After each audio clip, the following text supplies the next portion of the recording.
Good morning. My name is Russ Mabardi. I'm a grateful member of this community, and I welcome you all to the Golden Gate Center for Spiritual Living, knowing that there's something wonderful for all of you here today.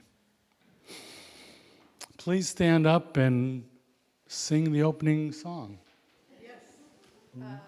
I want to let you know that our guest musician this morning is Lisa Ferraro, and she's going to be leading us this morning in the opening song. So actually, you might not be able to see the words and see Lisa at the same time, but this song is pretty easy. We're one in the Spirit of God. So you'll get the drift real fast and just follow along with Lisa. So Lisa, are you there? Let's see here. Can we see? There she is, yay!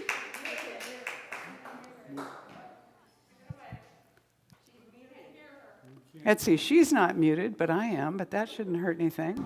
There we go, and she can see you now. God, you might know this. We are one in the Spirit of God. We are one, we are one, we are one, we are one. We are one in the Spirit of God. In the spirit of love. We are one in the Spirit of love. We are one in the Spirit of love. We are one, we are one, we are one, we are one, we are one in the Spirit of God. In the spirit of joy. We are one in the Spirit of joy. We are one. We are one In the spirit of joy.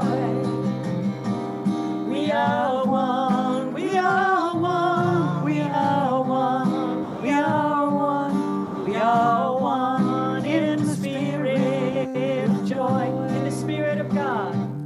We are one in the Spirit of God. We are one. We are one in the Spirit of God. We are one, we are one, we are one, we are one, we are one in the Spirit of God.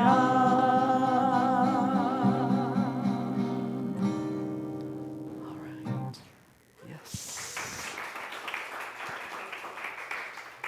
Please take a moment now and silence your cell phones. And then stand and greet your neighbors.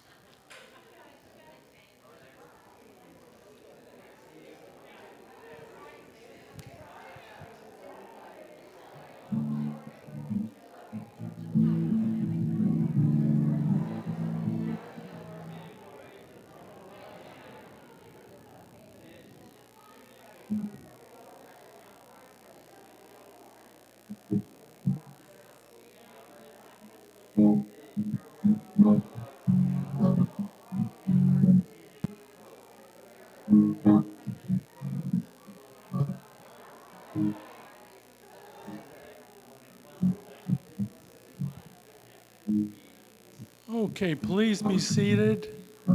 And our meditation prayer this morning is by Rachel DiPaola.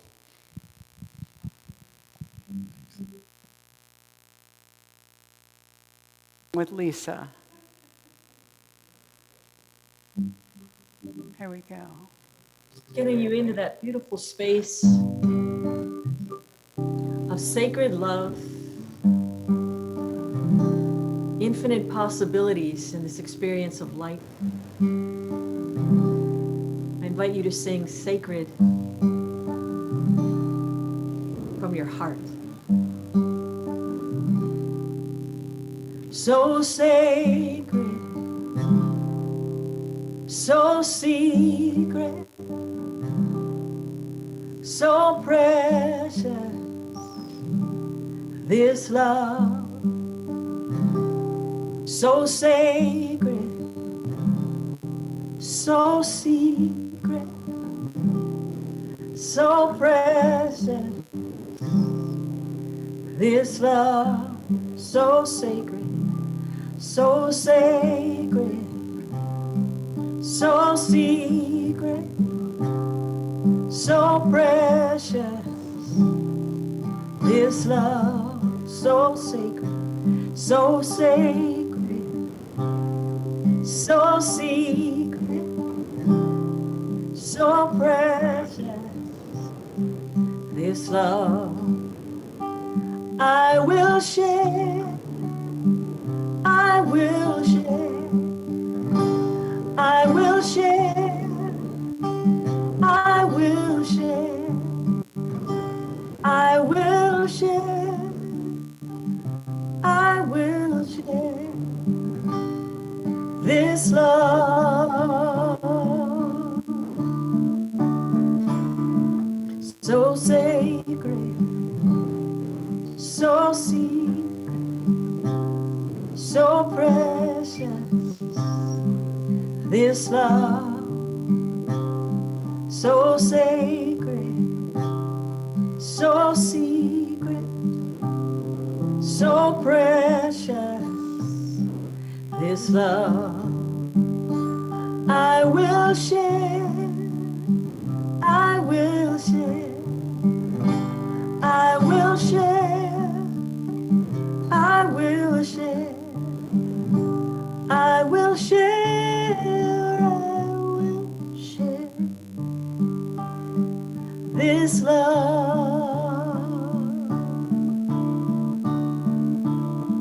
so sacred, so secret, so precious. This love so sacred, so secret, so precious. This love, this love,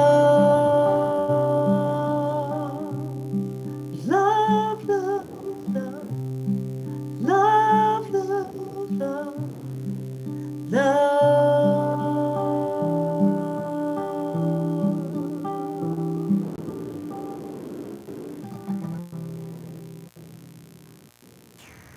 So sacred, so precious, this love that is God, that is spirit, that is all there is. It is the everything, beyond the beyond. It is in every blade of grass, every flower, every star. It is the realm of ideas and thoughts and inventions, the spark of life, and it is the manifestation of all of those thoughts and ideas and inventions. It is always creating more of itself by means of itself. It is the creative process itself, and it is one. It is the oneness that is everything. Every person, every being, every planet, every solar system, all connected, all expressed as spirit. And knowing this, I know that I am perfectly expressed as spirit, that it is in, as, and through everything that I am, just as it is in, as, and through everyone present here today. Each person, an individualized expression of spirit and connected. And so I speak my word today for this membership, for this congregation, for this day, for this service, claiming and accepting the perfect message coming forth to each person, just exactly what each person needs to be uplifted, that gem of a piece of knowledge, that one thing, the thing that needs to be heard. And I know that Spirit is working through Reverend Mary and all the volunteers and the musician Lisa, and that this energy, this volition, this momentum that is God is just flowing forth. And that each person's presence here today is because we were called. We were called to hear this. We were called to express spirit in our own way and connecting with each other in this community, and how beautiful it is. And I'm so grateful for the manifestation of this. I'm so grateful it's already done in the mind of God. And so I release my word into the law, knowing it does what it does without question, accepting the imprint of my word upon it and manifesting it immediately. And so it is. Amen. Well done. All right. And now we have Lisa Ferraro, well, let me just say something about Lisa Ferraro before we launch her into her solo here this morning. Well, it's the Coopers. Yay, welcome. Hey. Lisa has been a dearly beloved leader in New Thought music for a very long time. She has led the music for conferences and conventions. She has written music. She's been singing and performing since she was 8 years old. And we are really delighted to have her back with us. It's been about a year. We had Lisa online with us a year ago in August. So please help me welcome the amazing, the wondrous, the delightful Lisa Ferraro. Well,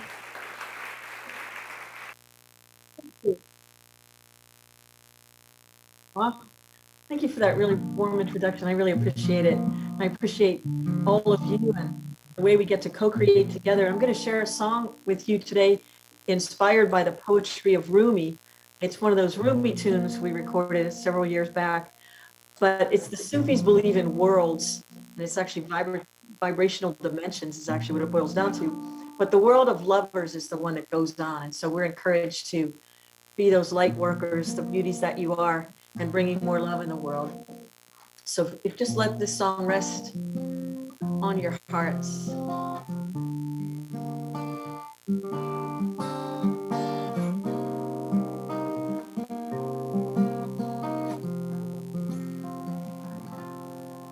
If all the world is full of thorns, lover's heart would be a bed of roses. Even if the sphere of stars stops turning, the world of lovers keeps going on. Everybody gets sad sometimes, but the lover's soul keeps a tender smile.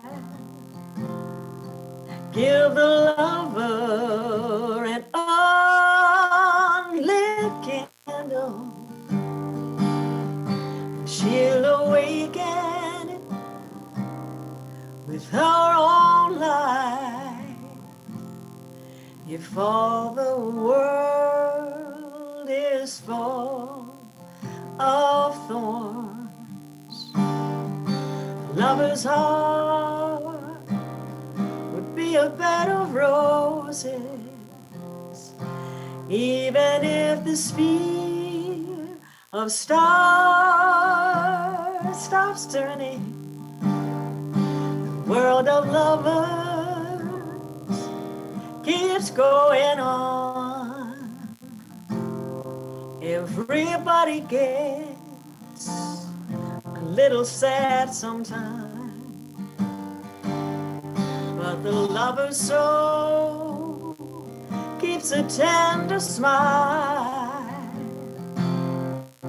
Give the lover an unlit candle, and he'll awaken it with his own light.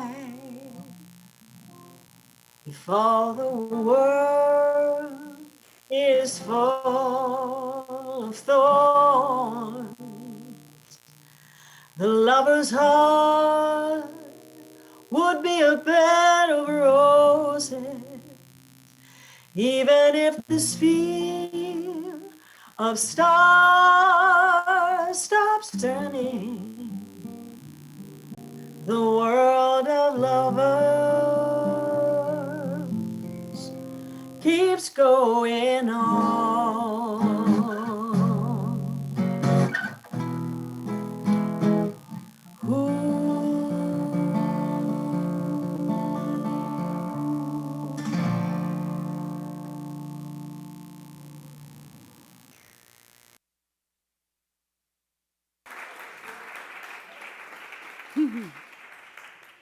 Thank you, Lisa. Oh, let's see. We've got to go back to the slides because I can't do them without. That was Lisa. All right. There we go. I love technology, but I love it most when it works. I kind of feel about technology the way I feel about my electricity in my house. You know, I don't know how it works, and I don't care. I just want it to work when I want it to work. You know, when I flip the switch, I want the lights to go on or go off or whatever electronics I'm trying to use. I want them to function perfectly all the time. Unfortunately, they're dependent upon human beings, and so there's a little iffiness involved there. But we are looking this year at evolutionary vision in the context of timeless wisdom, like the recognition that there is wisdom that has permeated the spheres and the universes and all the tribes and indigenous people and everybody developing over the centuries, yes?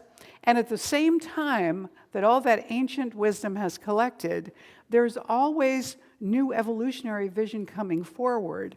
And sometimes the temptation is to think that the evolutionary vision is so advanced and so sophisticated that the timeless wisdom is sort of old-fashioned and superstitious.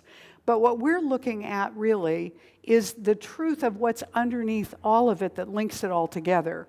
So the timeless wisdom that knows beyond what science can even prove yet, and the evolutionary vision that's tying them together and revealing more. That's the idea of this year's theme. And so this month, the theme is Reach for the Stars. I think it's Robert Browning who said, a man's reach should exceed his grasp, or what's a heaven for? You know, when I reach for something, I have a very tall son, so I went through a number of years when I didn't have to struggle too hard to reach the top shelf. But that's not so true now that he's on his own in his life. And so when I find I'm really reaching for something, I don't really want to have to go get the footstool. Anybody like me? I want it to work right now. And so I will stretch and reach and stretch and grab until I can get my fingers on it. And even sometimes then I have to go get the footstool. There's something about the motivation to get a hold of something that reaching really not only establishes but expands. So when we have to reach for something, it makes us want it more, in a sense. It sharpens our intention and our focus and our desire. Does this make sense? Yes? And so when we're reaching for the stars, then what I want to remind us today is to focus on the long view. That's what I want to talk to you about today, is focusing on the long view. There are advantages to being able to see what's right in front of us up close. There's a certain amount of detail, which is great, but there is a long view, and the long view gives us a different kind of information. I want to first start, actually, by sharing a story with you, because tomorrow is Rosh Hashanah. Rosh Hashanah is the beginning of the Jewish New Year. L'Shana Tova, for any of you who grew up in the Jewish tradition, I'm wishing you a Happy New Year. And during the days of awe, this is the holiest period in all of the Jewish calendar, the days of awe between Rosh Hashanah, which is tomorrow at sunset, begins at sunset, through Yom Kippur, which is, some days later. And Yom Kippur is the Day of Atonement. So that's the day everybody examines how they did this past year and makes amends if they can, or makes a repentance if they can, and strives to do better. So one of our friends in the Santa Rosa Church years ago from the Jewish tradition taught me that in the Kabbalah, or in her mystical understanding of Judaism, that during the days of awe, the high holy days, right now, the book of life is open for the year. And you get the opportunity during this 10 days to write into the book of life what you want to claim for yourself for this year, how you want to grow, who you want to become, how you want to improve, what you want to accomplish, to write your life into the book of life during this 10 days of awe, and then it's sealed for another year. So this is really the time to be looking at the long view, yes? And so I want to share this Rosh Hashanah story with you. A great and saintly rabbi was once aboard a ship together with two of his disciples. Rosh Hashanah drew near, and land was not yet in sight. So the rabbi and his disciples prepared to spend the holy days of Rosh Hashanah on the high seas. On the night of Rosh Hashanah, a terrific storm broke out. The ship was tossed about by huge waves and was in grave danger of breaking up. The big waves swept over the ship again and again, flooding it from bow to stern. The sailors worked hard to bail the water out until they had no strength left in them. It seemed only a matter of time before the ship would sink, unless the storm passed immediately. And during all this time, the saintly rabbi sat in his cabin engrossed in prayer, paying no attention to the storm threatening the ship. At dawn, when the storm had not let up, his 2 disciples decided to tell the rabbi of the danger that threatened all of them. But entering his cabin and finding him engrossed in prayer, they hesitated and withdrew, finding no courage to disturb him. A little while later, they tried again, but again they turned back, not daring to disturb him. And finally, when the storm seemed to have reached its height, and it was a mere matter of minutes before they would all be drowned, the disciples decided there was no more time to lose. And in tears, with trembling voices, they approached the rabbi and told him of the danger they were in. If this is the case, then waste no time. Bring the shofar quickly, and let us fulfill the sacred commandment of sounding the shofar while we're still alive, the rabbi said. So the disciples brought the shofar. The blowing of the shofar is part of what begins Rosh Hashanah. And soon the sound of the shofar was heard throughout the boat. And the high winds seemed to snatch up the sounds of the shofar and carry them far away. And suddenly, the wind began to calm, as if it were afraid to drown out the holy sounds. The roar of the sea grew quieter and quieter, and before long there was perfect calm over the water. The last sounds of the shofar rang clearly in the stillness of the early morning. The captain and the sailors and many of the passengers, following the sound of the shofar, came to the rabbi's cabin, where they found the rabbi and his 2 disciples joyfully concluding the solemn shofar service. Amazed and full of awe, they bowed their heads in respect, and when the rabbi concluded the service, the captain said, "That is certainly a magical horn you have there, for it has changed the stormy seas into a calm lake. If you'll sell it to me, I'll give you anything you want for it."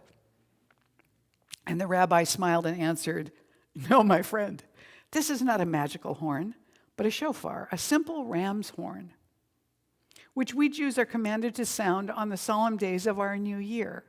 It raises a storm in our hearts, which is mightier than the storm of the sea, for it calls us to turn our attention once again to God with humility."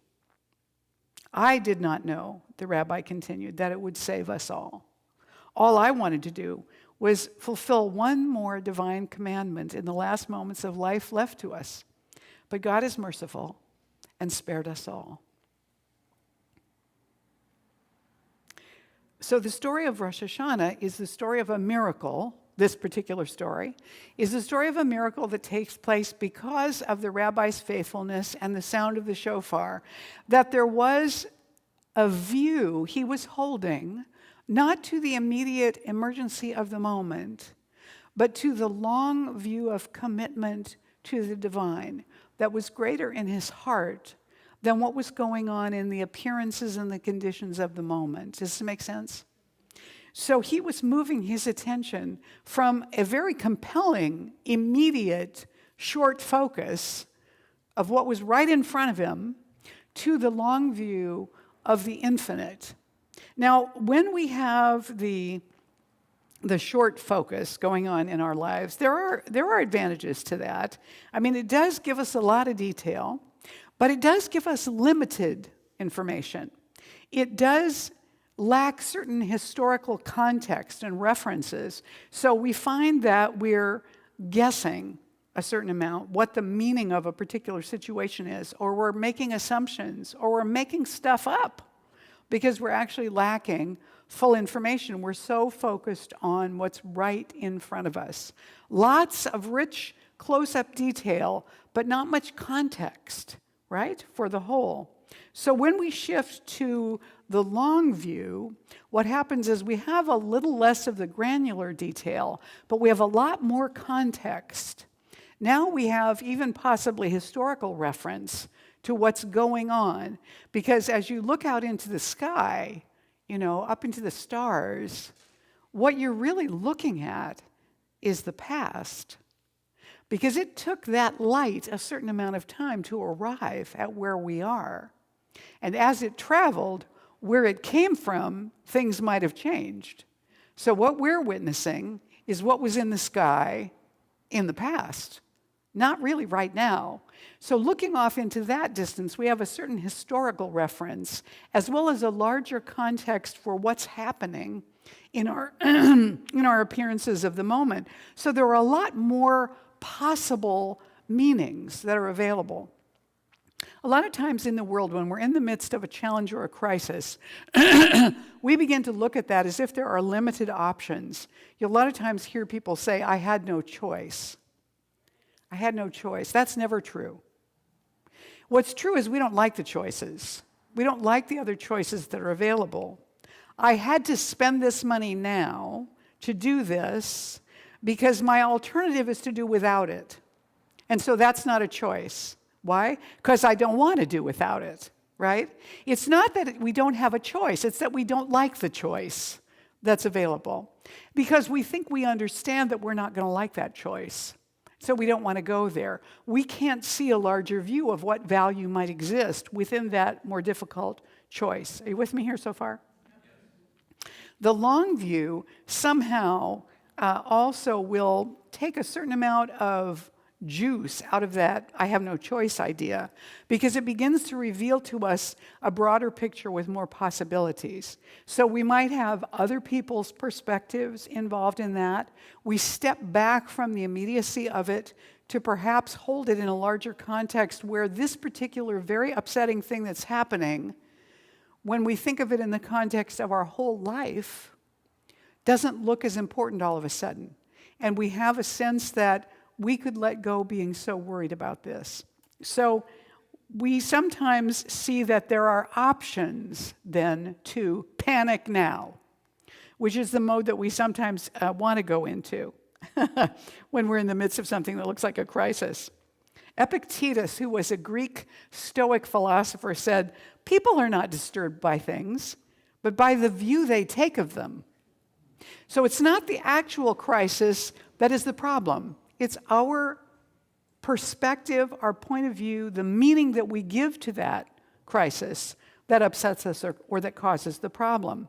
Robert Louis Stevenson said, don't judge each day by the harvest you reap, but by the seeds you plant. So in other words, when we're looking at our day and saying, this day didn't go very well, because the results that I see so far are not exciting me too much. Instead, he says, instead of trying to focus on results to see if there's a reward you can gather in the moment, look at what you managed to plant that day. Was there a moment of kindness? If there was, your day was a success. You don't know what that moment of kindness has gone forth to create in terms of what's being born, what's being germinated there, within you or within the person you gave the kindness to or received it from. Are you with me here? Something is happening.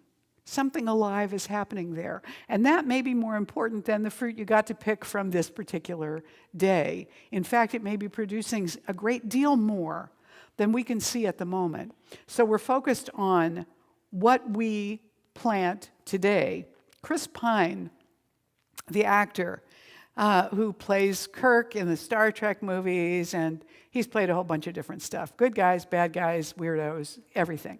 And he said, the only thing you sometimes have control over is perspective. You don't have control over your situation, but you have a choice about how you view it. And Peter Schwartz said, if you wanted to see the future, you could not go to conventional sources of information. Think about that. If you wanted to view the future, if you wanted to see how something was going to turn out, none of the available options for information are going to help you, because they're all anchored in what is, not what's coming, or even what was. So when we take the long view, we're opening up to massive possibilities.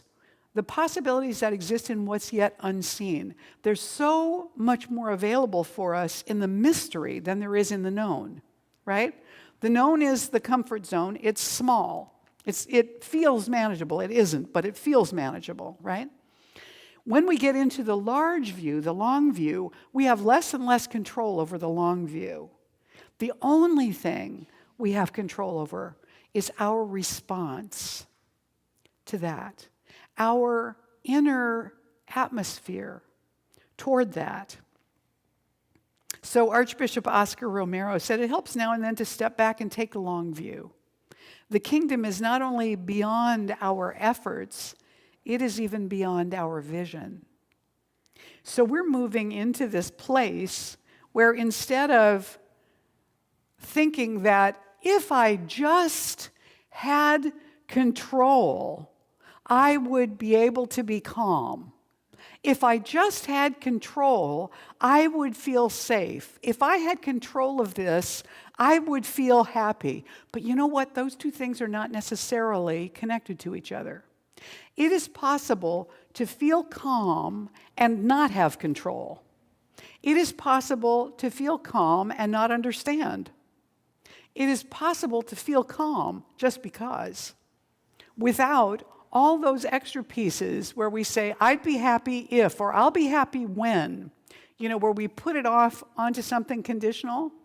And so we tend to think, or at least I do, maybe you're not control freaks like me, but I tend to think if I had more control over this person, this situation, this computer, then I would feel content, peaceful, calm, happy. But I might not. I might just find something else to worry over. Right? Because when that's the tendency, we just shift the worry to something else. Oh, well, this is good, so I can relax about that now. Now what about this over here? This I have to get under control. So once again, we put off happiness, we put off calm. The two things are not linked unless we make them linked in our heads. So we want to open up to the mystery, because that's where the options and the possibilities live. And one of the things we need to know in order to open up to the mystery is that the universe is a friendly place. It is a friendly place even in the midst of what looks like chaos, even in the midst of what looks like the storm at sea. It's still a friendly place. So how do we within ourselves then find the friendly place and dwell there while we're surfing the waves of life? Stepping back into that larger view once again, saying to ourselves, well, what do I have to choose from? Okay, so what do I see in front of me? What worked here before? Might that work again? There's one option. What's different now? Do I need to adjust something? Do I need more information? Do I need to change somehow? What are the new ways I could approach this? Is there somebody that I want to include that I don't have their input or information yet? How can I look at this larger situation? See, with me, what I find is when I look at a large, complicated situation where I'm feeling agitated and concerned, like a lot of stuff going on in the world right now, and I want to gain control over at least my experience of it, what I want to do is go back and use what worked before. I don't want to have to do something new. I don't want to have to apply that effort. I don't want to have to go into the I don't know how and grow. Now, that's a terrible thing for a minister to tell you, right? I don't want to grow. It's one of our ministers said, I heard him years ago, he said he had let the universe know that he was done with learning experiences. No more learning opportunities. Don't want them. Let me just be content where I am. No more learning opportunities. But I think the truth is, if you're still inhaling and exhaling, you're in the midst of a learning opportunity. And we're here because we chose to be here in this learning opportunity, even though we kind of forget that at the time. So the opportunity then is to launch into it rather than to try and get around it. Because we find when we try and get around it, we just waste a lot of time and energy, and eventually we're going to have to plunge into it anyway, so we might as well just go for it. It reminds me of trying to get into a rather cold swimming pool. You know, if my intention is to get in the water, eventually I'm going to get in the water, even if I only do it 1 inch at a time. But it might be less difficult, although I've never convinced myself of this, I should say. It might be less difficult to do what Amanda does and just dive in. But, you know, that's not my way. So I inch in. But I am going to get in. So the truth is that cold water is my destination, no matter how I get in there, right? And so delaying it isn't necessarily the best option. It's just one that allows me to keep going forward. If the idea that I had to leap in would cause me to just go back to my room and put on my shorts again, then maybe I'm better off creeping into the water. That's my style. Does this make sense? So we're still heading in the direction. As long as we're moving toward that mystery, then we're taking that longer view and giving it an opportunity. Our wonderful founder, Ernest Holmes, said, "Everything in the universe lives only because it has a divine spark incarnated in it." And we might say this spark appears to have different degrees of expression. It makes the grass grow, the birds sing, the genius of the artist, the dance of the dancer, the message of Jesus. The conclusion that God is all there is means that all that is God occupied, God personalized, God individualized, God in everything as that thing. Now, what does that mean? That means that COVID-19 is God as COVID-19. Ooh. We don't leave anything out, right? The fires that are happening, the floods that are happening, the chaos that's happening in the world, is God in the midst of it all, as Mother Teresa would say, in all God's distressing disguises. So we don't know why. Does that bother you? It bothers me. I want to know why, you know, and in some cases I want to know who to throttle. But the truth is, it's not mine to know why now. It's mine to engage with, to respond to interact with. That's my role. Not to understand it, not to have it all figured out and under control, right? And Howard Thurman, the great African-American minister, philosopher, theologian, educator, civil rights leader, he said, "There is something in every one of you that waits and listens for the sound of the genuine in yourself.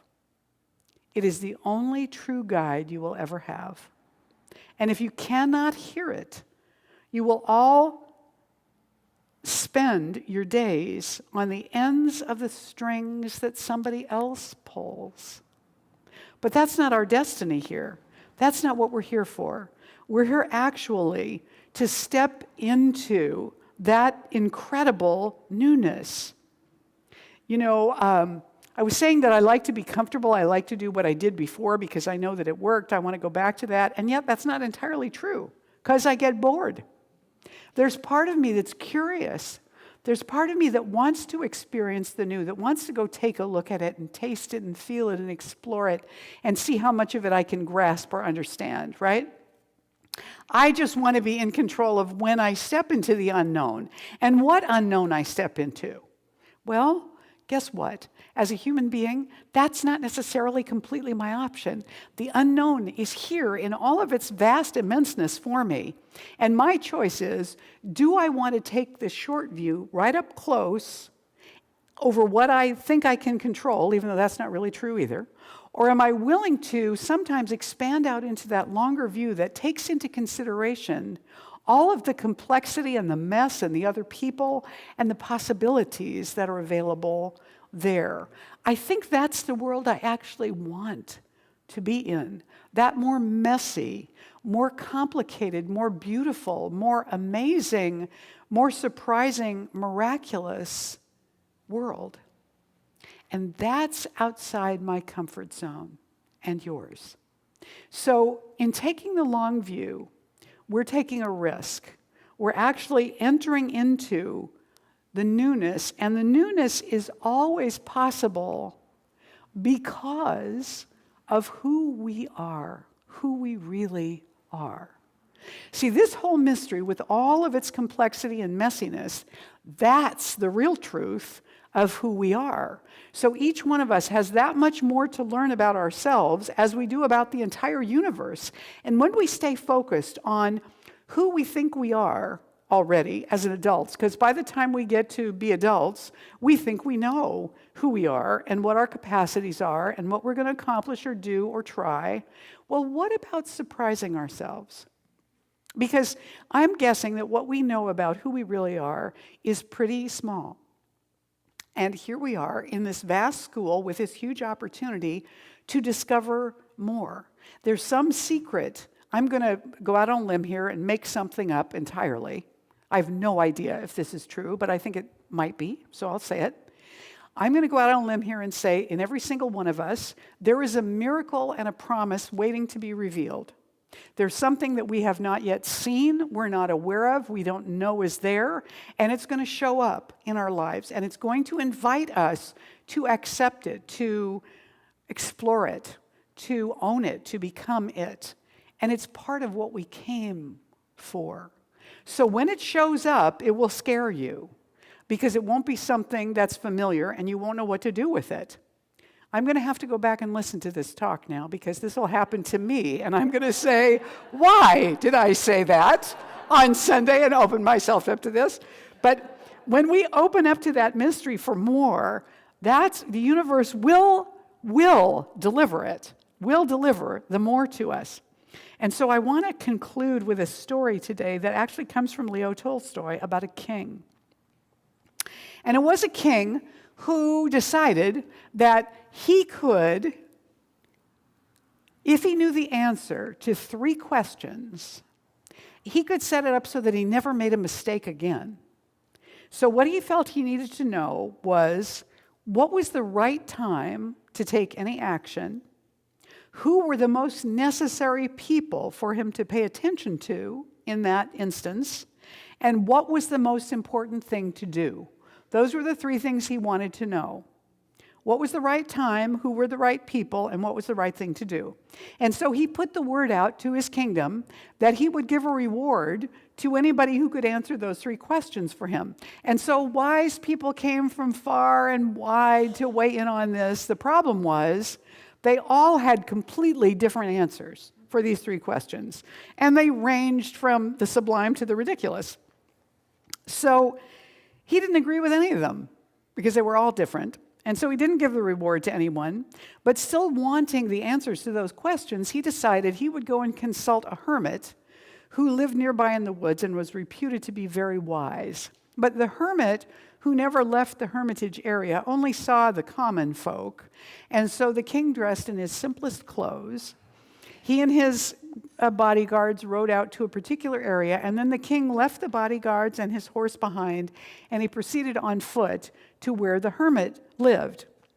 Now, the hermit was in front of his hut, tilling the soil, but he was rather old and feeble, and so as he tried to dig the spade into the stiff ground, he would just be able to turn over a little bit of earth, and then he would be out of breath. And so the king said to him, because, right, he's got his priority in mind. He's looking at the hermit who's gasping for breath, but he wants the answer to his questions, right? So rather than seeing what's in front of him, his voice is all in his head, and he says, I've come to you, wise hermit, to ask you 3 questions. How can I learn to do the right thing at the right time? Who are the people I most need to pay attention to, and what affairs are most important and need my attention first? Well, the hermit listened to him, but he didn't answer. He just went on digging in the soil. And then the king finally saw what was before him, and he said, "You're tired. Let me help you." So he took the spade, and he started digging, and the hermit said, "Thank you." And the king began to till the soil for quite a long time until he had dug 2 full beds. And then he stopped, and he repeated his questions. But the hermit still didn't answer him.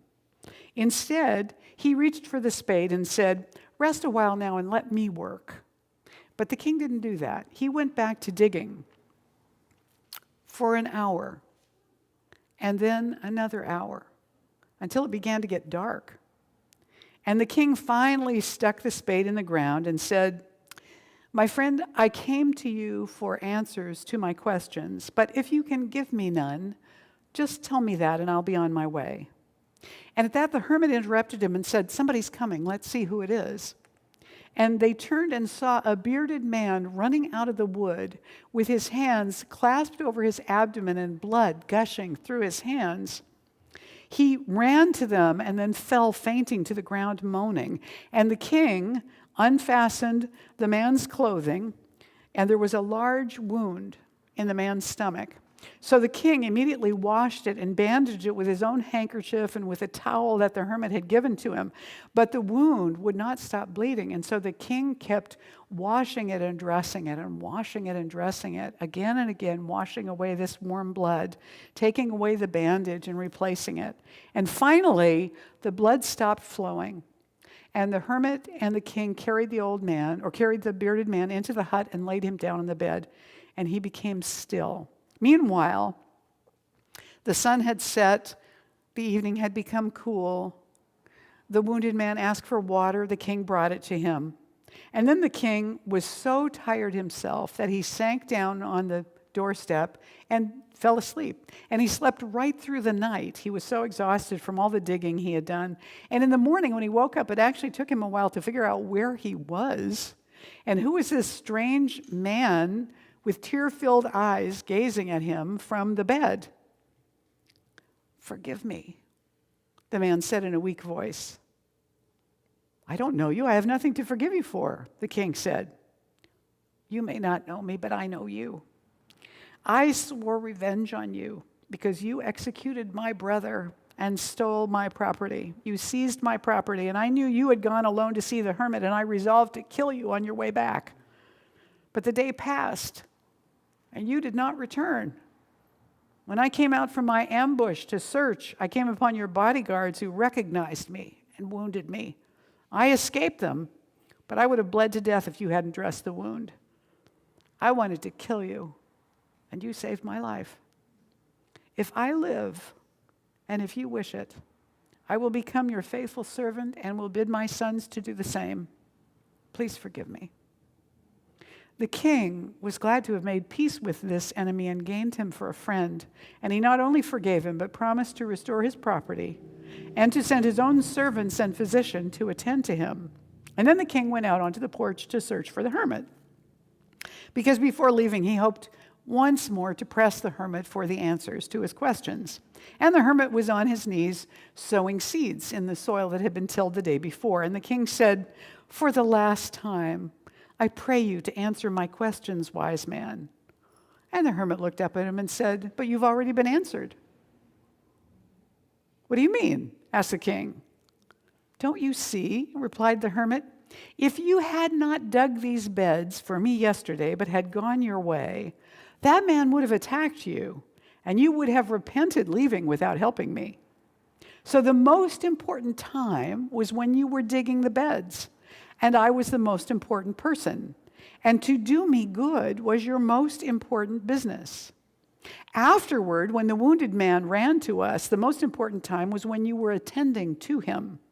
If you had not bound up his wounds, he would have died without having made peace with you. So he was the most important person, and what you did for him was your most important business. Remember this, then. There is only one time that is important. Now. It is the most important time because it is the only time when we have any power. The most necessary person is the one that you are with. For no one knows if they will ever see anyone else. And the most important thing is to do that person good because we were sent into this life for just that purpose. So this was the answer to the question he was seeking, the recognition that he already knew just by where he was what was important, who was important, and what needed to be done, if his attention was in this moment now. And yet, in order to gain that awareness, he had to seek the longer view in order to get that information. He had to go out into the world, this king, and look for the answers to the questions in order to discover they were right here with him all the time.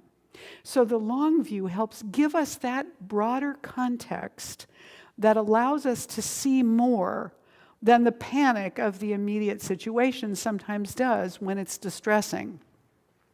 In the world today, when so much is going so fast and it's very complex and there are always things to get upset about, it helps to step into the long view and say, how much will this day matter, this specific problem, this specific moment, in 100 years? Will this be important? Will this conversation I'm upset about matter to me 5 years from now? Am I going to remember this? And make another choice based on a longer view that gives us a more balanced response than the kind of, immediate knee-jerk reaction that we have in the moment of challenge. Does this make sense? Yes. This morning, I was trying to think about that perspective that God is all there is and apply it to everything I was doing. Like, God is all there is, so God is this toothbrush. God is all there is, so God is this sink. God is all there is, so God is this mirror. And to just try and get a sense of the divinity around me in everything I was touching and using and experiencing. So just look at where you're sitting. I have a friend, when I was in high school, and I was in the drama department, I was with a group at our drama teacher's house, and she had a little baby girl who was in that stage where they put everything in their mouths, the world is totally explored by mouth, right? And we were talking about that. Why do they stick everything in their mouths? And my friend suddenly said, and I thought this was a flash of brilliance, really. She said, look around this kitchen. Is there anything in this room that you cannot imagine exactly how it would feel on your tongue? And I looked and I thought, no. Everything here, the floor, the baseboards, there's nothing here that I can't imagine what that would feel like on my tongue. She said, well, how do you think you know that? So as we take the long view, we begin to project our awareness out into more than just what's immediately before us. And it gives us information and blessings. So this week, when you feel challenged by something that you're right up on top of, if you remember this morning at all, see if you can step away from it and consider it in a larger context. Is this really going to matter next month? Is this really going to matter next week? Could I put this down and go away for half an hour and come back with a renewed perspective? Maybe that's all we're called to do. To just step back for a moment, take a breath, and get the long view. So I want to invite you now to stand up with me and join with me in this morning's affirmation. Breathing deeply, I look into the sky and focus on the furthest star I see. Everything between it and me is God. Everything between me and my vision made manifest is God. I claim the vision now. So let's take that inward into prayer for just a moment. I'm going to invite you to bring your awareness to your heart. Sometimes the heart knows more than the mind, because the heart is open to a great deal. So in this moment, we turn our attention to the presence of God that lives here in the heart. This all-knowing, infinitely loving, infinite intelligence that is what we're made from. I know for each of us in this moment that the path we're on is sacred and we're here by divine appointment for a wondrous reason. We are whole, complete, and perfect with our imperfections, our quirks, our oddities, our history, all of the rough edges. We are the wholeness of God showing up as us. And it's a miracle and a blessing that we are here. We are needed, we are wanted, or we would not be here, but we are. So our full guarantee of value is that we exist, that we are here, that we are breathing. Therefore, we have good to bring forth to the world, and it is being born in us in this moment at a deeper, fuller, richer level than ever before, and calling us to express it. We are completely prepared to express it because from the beginning of time, we were prepared for this moment. We were designed by the infinite presence to manifest itself as us for this moment, right here, right now, where we are ready to hear the word, to live the presence, to fully express who we are here to be. And we are grateful to know this, to take it in, to allow it to germinate within us now. I claim this for each one of us, knowing that the path before us is well lit, and we are prepared to walk it, even when it's steep. I call forth all of the resources and companions on the path that are necessary for us to walk forward into this vision that is being made manifest for us in our lives, in the world right now, with great gratitude. I accept this day as a miracle, that everything that unfolds from this moment in this day is a blessing. I claim it now, and I claim awareness to remember this. So I set this word free into the creative law of mind and spirit with gratitude, letting it go and letting it be. And together we say, and so it is. Yes, thank you. You may be seated. And we're stepping forward now into our giving time. And as you know, when we come into our sacred giving time, there are a number of ways to do that. So you can always text an offering anytime, and you don't have to wait until Sunday even. The number is on the screen. If you want to text a gift, just put in the number amount, no $ or decimal point, and it will just take care of it for you right from there. So it's very easy, as if you're going to make a phone call or a text message. Just text that phone number and go from there. For everybody that has given their offering this week, either automatically, sent in a check, some other way, we still want to bless the offering that you've sent. For everybody who's giving this morning, we want to invite the ushers to come forward to receive the offering. And first, before we do that and send them out to you, we're going to say the blessing together. So this blessing is for everything being given in the room and everything that's been given over this past week to Golden Gate. We say it as the giver. This gift I give is God in action, because what else would it be? Right? I now send it forth to bless and to prosper. I know that everywhere it goes, it is creating a world living in love, one heart and one thought at a time. And so it is. Go ahead, ushers. And now we have once again our beautiful Lisa Ferraro. Thank you. Wow, what an amazing talk. I changed the song to be more in alignment with what the beautiful images you're conjuring as we grow into who we really are. This is a song called Reflection. It's on our Reflection CD. I am just a thread, a simple thread in this glorious web of light. We are all drops within a stream flowing toward an ocean of light.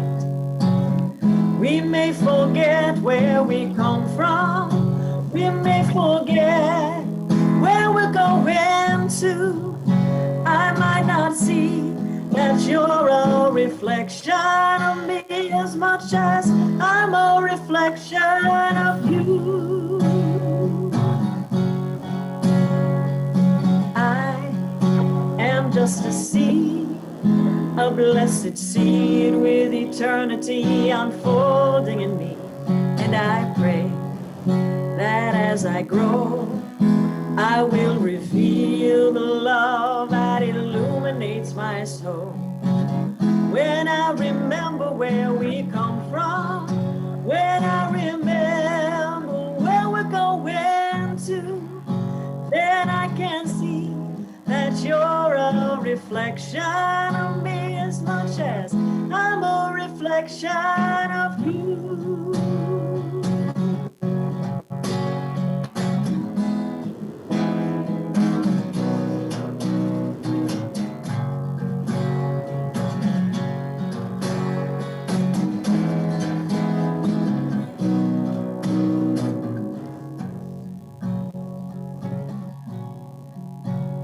This is my simple prayer. May I become a reflection of the infinite one. This is my simple prayer. May I become a reflection of the infinite one. This is my simple prayer. May I become a reflection of the infinite one. This is my simple prayer. May I become a reflection of the infinite one. This is my simple prayer. May I become a reflection of the infinite one.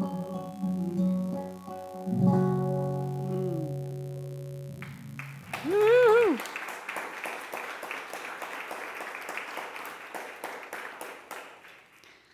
Thank you, Lisa.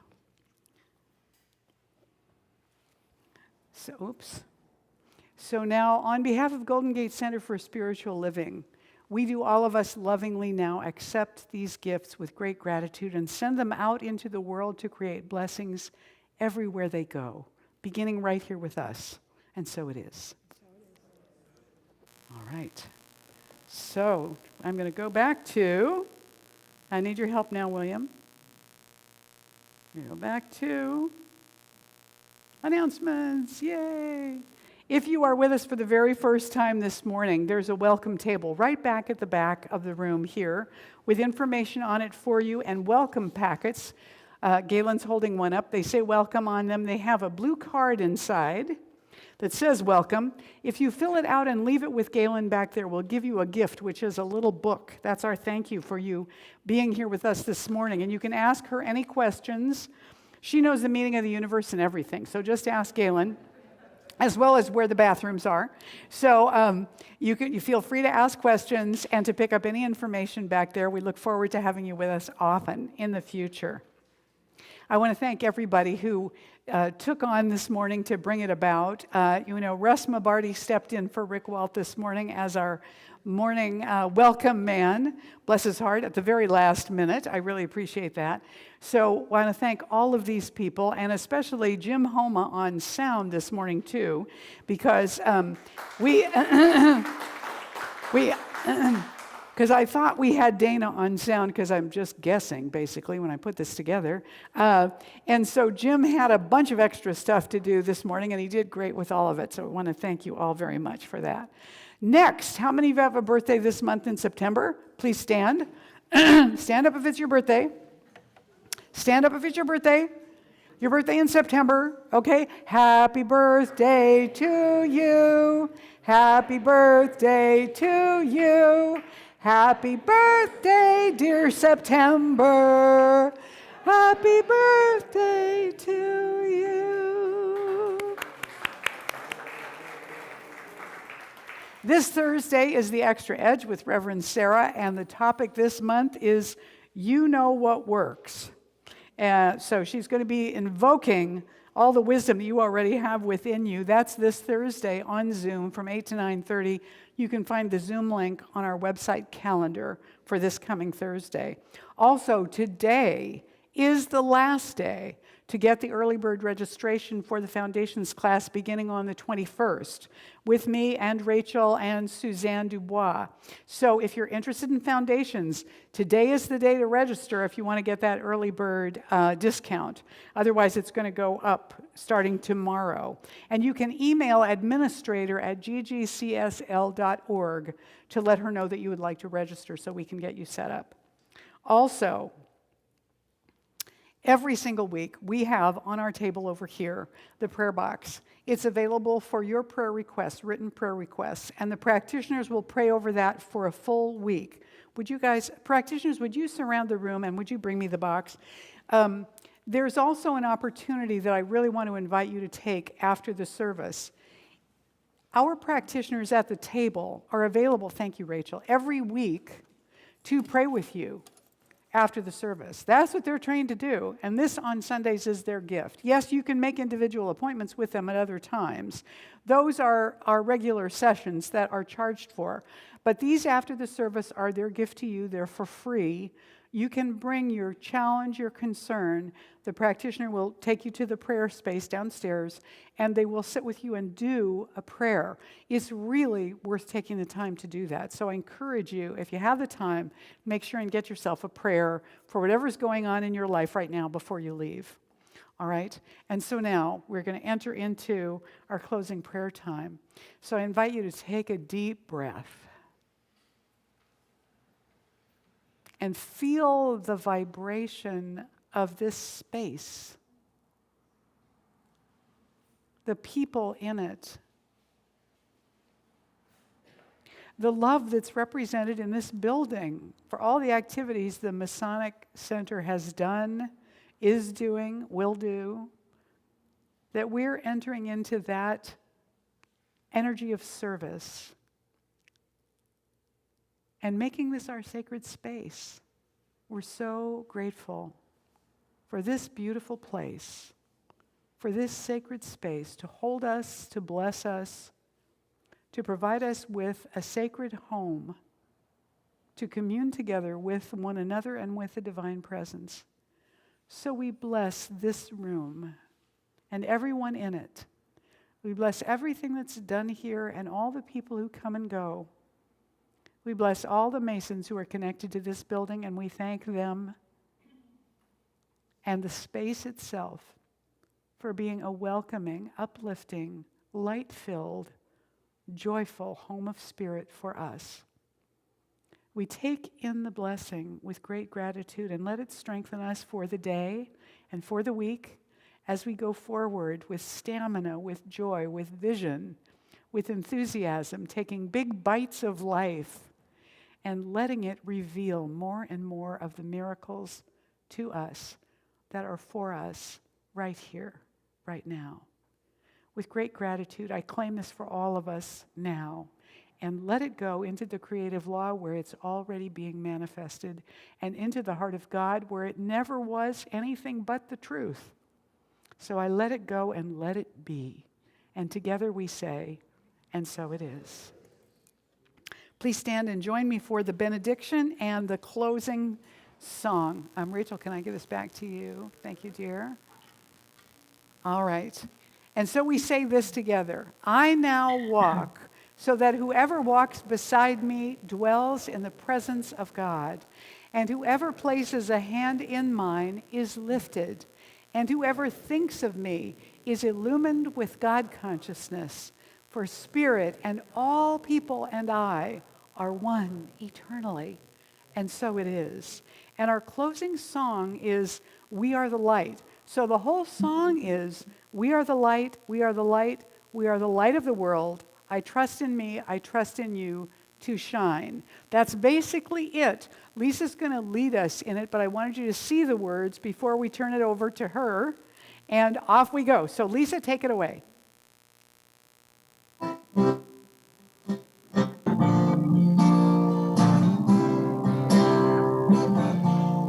You'll get it. We are the light. We are the light. We are the light of the world. Again. We are the light. We are the light. We are the light of the world. One more time.